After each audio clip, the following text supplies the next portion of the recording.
metal-heads.de.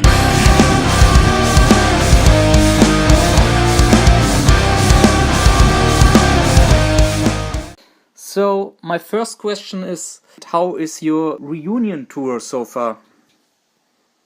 I'm doing great. The tour has been excellent. We're almost done with the North American portion of it. We've played, I believe, 38 or 39 shows in a row with no days off. We've been all across the United States and up into Canada a couple times. We had a very limited amount of time that we had set aside for all of us to do this, so we wanted to hit as many markets as possible in this time frame. So we have no days off. We're playing 7 days a week, every day, 38 shows in a row so far. It's been crazy, but we're having a really good time. The fans are coming out and supporting it really well, and we're excited about our new album, Blood Money, that comes out on Friday. So all is going great. Yeah, that sounds great, man. And so, is the feedback of the visitors so good that you say, come on, man, let's do a second run in spring, maybe? I don't know. I mean, also you have to remember that this band has been around a very long time, and the lineup of this band has changed every single record. At this point in the band's career, there is no official lineup for Dope. I like to refer to it as a fraternity, which means that I have a lot of guys that I've played with through the years that all are my friends, and they all know the songs, and they have the look, and they have the Dope stage persona.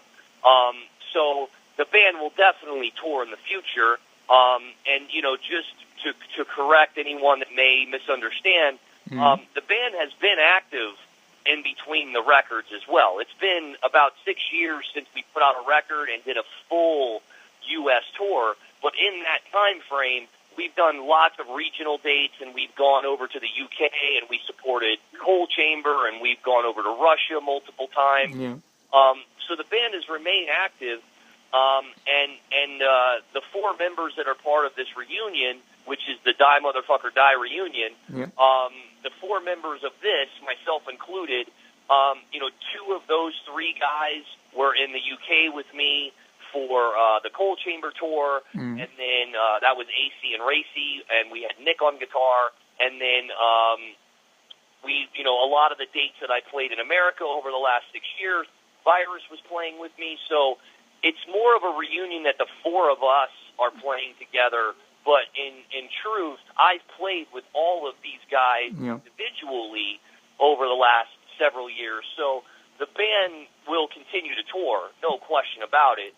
But the lineup will be different. The lineup always changes just based on availability. And, these guys are all busy as well. And, my current drummer, Dan Fox, he's out on tour with Marilyn Manson right now. Acey, Slade, who plays bass on the reunion tour, he just got done doing the Misfits reunion date, playing guitar, and he also plays in Joan Jett and the Blackhearts. And Virus also plays guitar with David Draymond and the Device group. And then Nick Dibbs, who's my other guitar player, he's a producer, and he's always working on his solo stuff, and he helped me produce the Dope Live album in Russia and helped me produce Blood Money. And then Racy Shea, who's playing drums on this tour, he has his own sound company and plays in the Murder Dolls back in the day. So, I've had guys playing Static X. Like, Dope has a very, most of the guys that have played in Dope have gone on to play in other bands. Yeah, that's cool. And have successful careers. So, so the lineup, it just depends on who's available and what I'm putting together.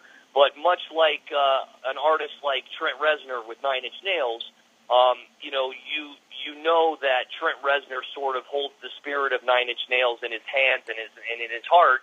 Definitely. And he puts his lineups for Nine Inch Nails together and goes on tour and makes records. But really, as long as Trent is there, you know that it's Nine Inch Nails, and Dope is very much the same.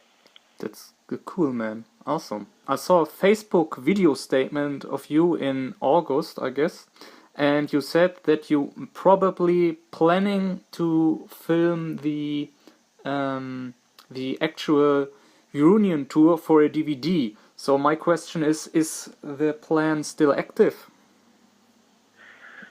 I think it does, but I think it won't be like a live concert DVD. It would be more like we would use some clips from the reunion tour, and then I have video footage of the last 16 years of the band. Yeah. I have so much footage that it would ultimately be more like a history of dope DVD. Oh, there that's would be cool. Unreleased videos, some live videos, a lot of behind-the-scenes stuff, much like those old Pantera DVDs where they were just very much invited you into the world of the band behind the scenes and showed backstage and in the studio and all that kind of stuff, had interviews with the band. I think something like that is ultimately in the works for the future. I just really don't know when. The first goal is to get the new album Blood Money out, which comes out Friday, and then to make some more tour plans, then inevitably to begin to talk about Blood Money Part 2. But there's so much happening right now that I'm really trying to take it one thing at a time. That's cool, man. Let's talk about your new record, Blood Money. You also said Blood Money Part 2 is coming out. Can you tell us when the second part will come out? I cannot. That's, again, I'm really focused on finishing this tour. As soon as we get done in America, we go over to Russia and the Ukraine and the United Kingdom. And the new album, Blood Money Part 1, comes out. And then I want to go home and sort of sleep and regroup. And then I'd like to promote Blood Money Part 1 and do some touring. And then we'll figure out when it makes sense to finish up Blood Money Part 2. But it certainly will be sooner rather than later. Can you tell us what is the concept behind Blood Money? I don't really feel as if there's a concept. This is just the reason it wound up being a two-part album is because there was a long space in between our last album, No Regrets, and the Blood Money record. So it represents a larger chunk of my life. So there was a lot of music written in that time period. So for me to call it something else would feel weird. So there's really no concept. It's just it's just a collection of songs that represent where I've been as an artist and what I've been experiencing personally. And there is a personal meaning to Blood Money for me. I have sacrificed my entire life to be an artist, and I have missed countless experiences with my family, and I've missed the births of my nephews, and I've missed the funerals of my grandparents, and I've missed weddings and all kinds of special moments, and sacrificed my own happiness and in many ways, the relationships that were closest to me in my personal life to always continue to tour and make records and make the band my number one priority.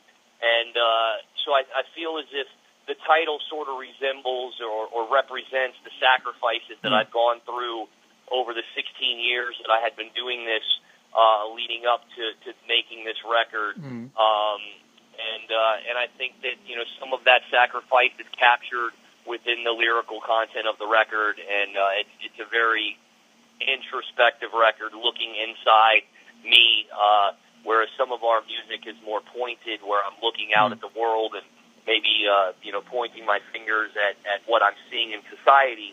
This time around, it's a little bit more internal and me looking at where I'm at and what I've been dealing with. Yeah. Let's talk a bit about some songs of the new record. For example, the title track, Blood Money. You are singing sex, drugs, guns, blood, lust, goddamn, all of us. It sounds to me that you are reflecting the habits of our society. Is it right? Sure. I mean, it's also the spirit of the band.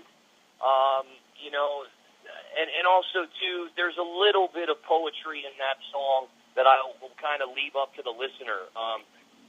For the most part, I'm pretty transparent in how I write and don't use a lot of metaphors, but I feel like that's one of the songs that can be interpreted many different ways. So I like that, and I'm going to let the listener interpret that and use that however they see fit.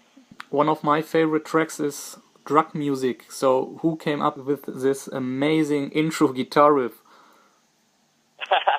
Thank you. That was a combination of three people on that song. That's myself, Nick Dibbs, who is super talented, and he's been very very intricate in the writing process and just the team effort process on Blood Money, and then also a very talented guitar player friend of mine named Matt Slade, who plays in a band called Broken Hope and was in a band called Chimera for a while. He was one of my writing partners on this record. But I agree with you. I really like that song, and a lot of the fans that have heard the album in advance really feel that that's one of the standout tracks. So thank you for saying that. No problem, man. I think one of the heavier songs I ever heard of Dope is Hypocrite. And but what made you so angry to slam such a brutal song out of that record? I just felt like the record needed one of those. There's a bunch of material for Blood Money Part 1 and Part 2, and we just kind of scurried through it as we were finishing up and deciding what was going to make Part 1, and that was one of those songs that I just felt it belonged on the record. Again, it has kind of its own personal meaning to me, but I feel as if the listener will use it much like they have other brutal dope songs like Die Motherfucker Die or a slew of other ones, and it's a good one to turn up really loud and drive fast to. Yeah. Definitely, man. I also recognize that you are using auto-tune.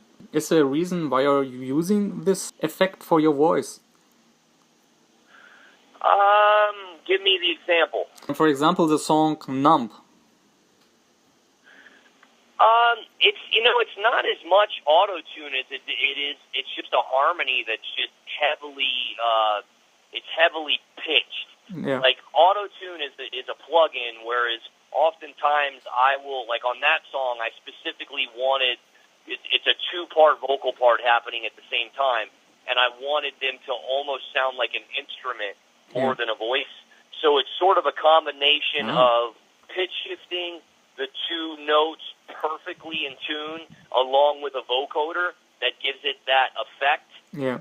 But I certainly wasn't trying to sound like T-Pain or to use the Lil Wayne approach of auto-tune.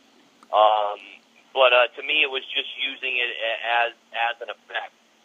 Sometimes, it can sound like that when you're hitting two harmonies really hard, even though that's not what's happening. Yeah.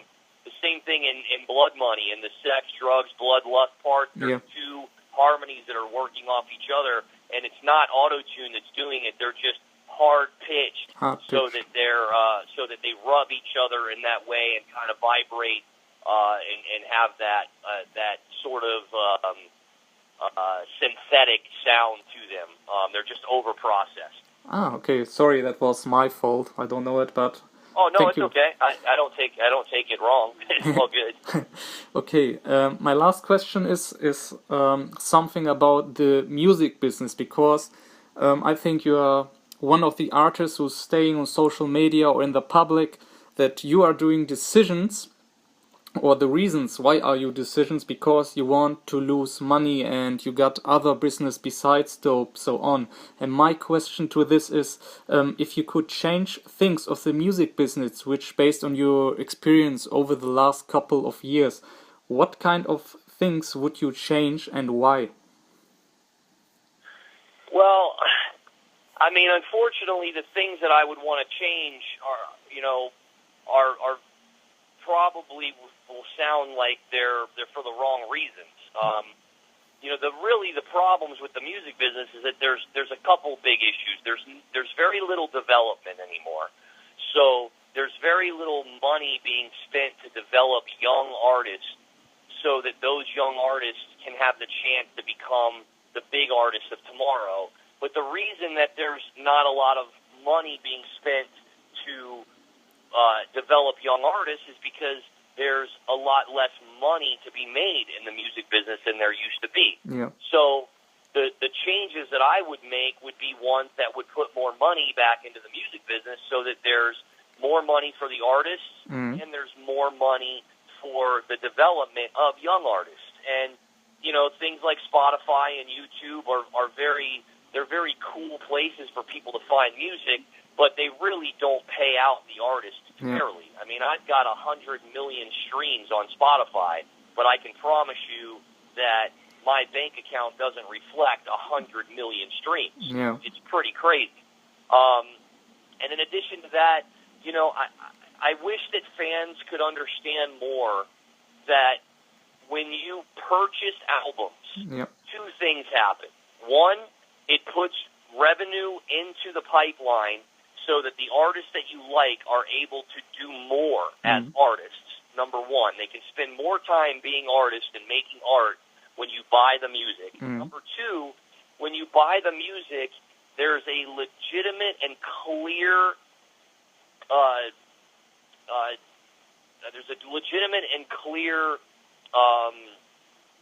oh God, I'm sorry, I'm spacing right now on the word I'm trying to use. No problem. The point that I'm trying to make is that there's a documented sale in that region. Yeah. And when a promoter or an agent is putting together a tour, or they're thinking about which band they want to bring to what city or what country, they still use album sales as a big part of deciding whether that band has value. Really? So if all you're doing is streaming music and no one's buying the music, it's a lot more difficult for them to judge or gauge the band's value.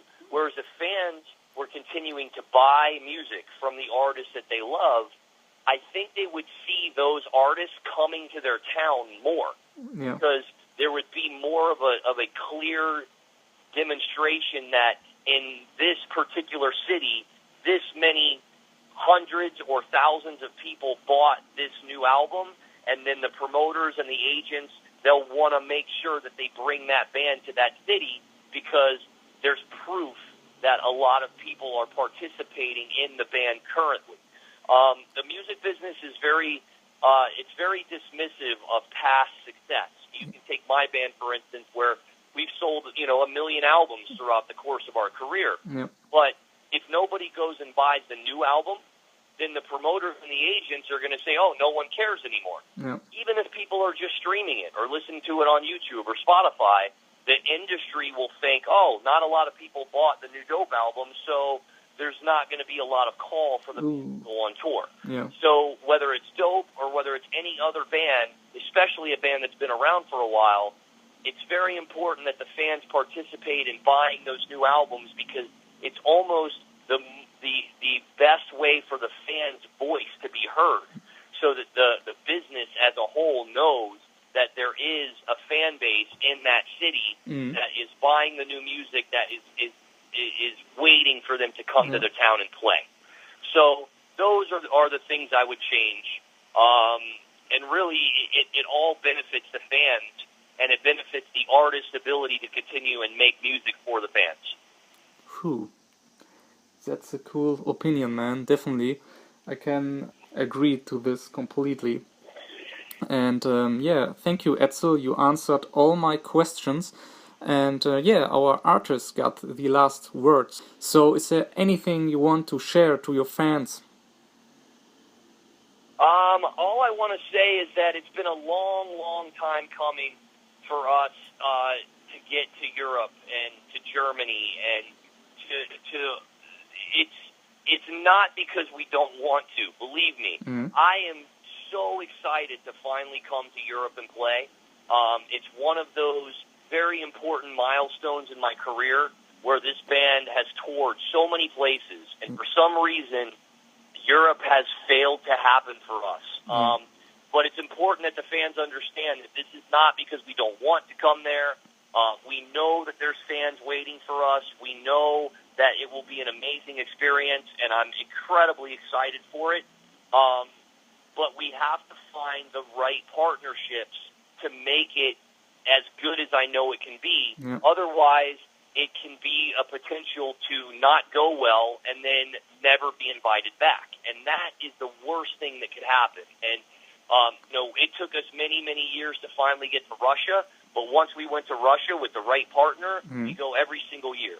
It took us a long time to get to the United Kingdom. But once we went to the United Kingdom, we've now seen that we can do it again. So we're coming back again this year, and we have plans to hopefully go back next year. And the same thing will be for Europe. Once we find the partnerships and we're able to come over there and do a successful European tour, then we'll be able to return and do it on a regular basis, which is what the ultimate goal is.